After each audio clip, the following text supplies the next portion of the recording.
Ikinalungkot ng dating Manila Mayor na si Isko Moreno ang balitang may cancer ang malapit na kaibigan niyang si Dr. Willie Ong. Sabado, Setyembre 14, 2024 nang biglain ni Doc Willie ang publiko matapos lumabas ang video nito na ipinapaalam na meron siyang abdominal cancer at sumasailalim siya ng chemotherapy. Noong August 29 pa, di umano ni-record ni Doc Willie ang video subalit kahapon niya lang ito ipinalabas sa social media.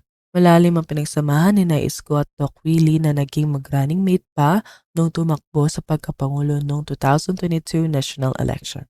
Sa huli ay hindi pinalad ang dalawa na manalo. Parehong nasa 4th place si Isko at Doc Willie sa pagkapangulo at pagka-vice-presidente. Ayon sa pinal na talaan ng Commission on Election, nanawagan si Isko sa publiko na ipagdasal ang sikat na doktor at content creator na malagpasan nito ang pinagdaraanang pagsubok. Nalulungkot ako at the same time hoping for his quick recovery. Sabi ko maraming nagmamahal sa kanya at umaasa sa mga gabay at payo niya sa kalusugan na mga kababayan natin. Sambit ni Isko sa isang pahayag na iniulat ng GMA News. Tugtong pa ng dating akalde, sinabi ko tatagan niya ang kanyang kalooban at may awa ang Diyos na malalagpasan din niya ang pagsubok na kinakaharap na ngayon. Bukod kay Doc Willie ay nakausap din daw ni Isko ang may bahay nito na si Dr. Annalisa Ramoso. Karagdagan impormasyon ayon sa kalusugan ni Dr. Willie Ong, the health advocate and cardiologist Dr. Willie Ong deals with one of the toughest battles of his life as he undergoes treatment for cancer. The 60-year-old internet personality who bears the nickname Doc Willie shares the heartbreaking news on Facebook today, September 14, 2024. Doc Willie reveals in a video recording on August 29, 2024 that he had been diagnosed with a 16 by 13 by 12 cm sarcoma located in his abdomen, which he now refers to as the worst pain in his life. Hidden behind his heart and positioned in front of his T10 spine, the tumor has caused significant blockages in vital areas, including his esophagus, the inferior vena cava, and his right atrium. Ang bukol na ito ay malaki daw. Isa sa pinakamalaking nakita nila.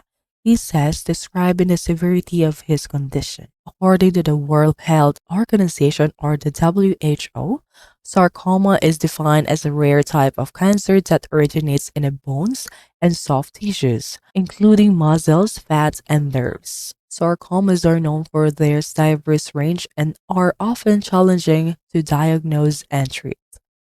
He recalls first experiencing symptoms around a year ago, including persistent back pain that worsened over time. Pagdating na October 24, 2023, wala pang 1 year ago, doon ako nag-60 birthday. Senior ako, wala pa akong ganong nararamdaman pero noong birthday ko around 8 months ago, doon ako nakaramdam ng back pain. Matagal na akong may back pain, matagal na akong may sakit sa likod, pero this time biglang may masakit bandang dito sa itaas. Ito mga butas ito na mga biopsy. Biopsy 1, biopsy 2. Unang biopsy sa baba, itong biopsy dito pinakamasakit. He adds, pag tinulugan mo okay lang. Pag tinulugan mo siya, kaya. So that's 8 months ago. 8 months siguro, maybe up to a year ago. Doon ko napansin, pag humiga ako, masakit. Kaya ko na lang humiga sa isang gabi mga 2 hours to 3 hours. Or pag antok na antok, nakakahiga ako. Pero iniisip ko, muscle pain lang yan. Matigas yung kama mo, palitan mo yung mattress mo. Despite initial medical assessments showing no significant issues, his condition deteriorated, leading to a critical admission to the hospital. His medical team has been swift in their response, performing various tests and biopsies to confirm the diagnosis. Finding cancer is a challenging journey on its own, but Doc Willie also describes that how he faces added stress from public scrutiny, including harsh online remarks and misinformation which he believes have worsened his condition. Saan ko nakuha to? Tingin ko sa stress, kaya kayo huwag kayong magbabasa ng mga comments sa Facebook, he warns. Na-stress ako sa mga bashers, na-stress ako kasi hindi tunay lahat ng sinasabi nila. Despite these challenges, Doc Willie remains resolute in his commitment to battling cancer with same vigor he has shown in his career. Sabi ng doktor ko, itong sarcoma ang pinakamahirap na kalaban. Isa sa pinakamahirap na cancer. Kulang ang research, kulang ang bagong gamot. Miracle can only tell for my own health. Dapat lalabanin daw ang cancer, sabi niya. Kainin mo lahat ng gusto mo, sabi ko sa doktor ko. I'm ready to fight. Sabi ng doktor ko, kung may cancer ka, fight with it. Parang si Manny Pacquiao versus Marquez fight, palakas ka. Tayo si Pacquiao. Palakas ka, kumain ka ng marami. Palakas ka kasi marami kang chemo. Palakas ka. Positive lang, walang negative ha, he relates.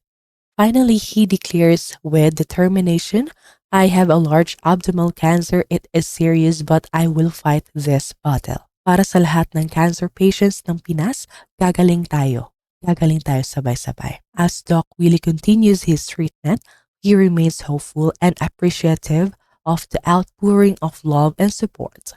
He reflects, if you can feel that the people around you love you, you want to go on and fight this challenge for them. But if you feel that people hate you, then what is the reason for you going on?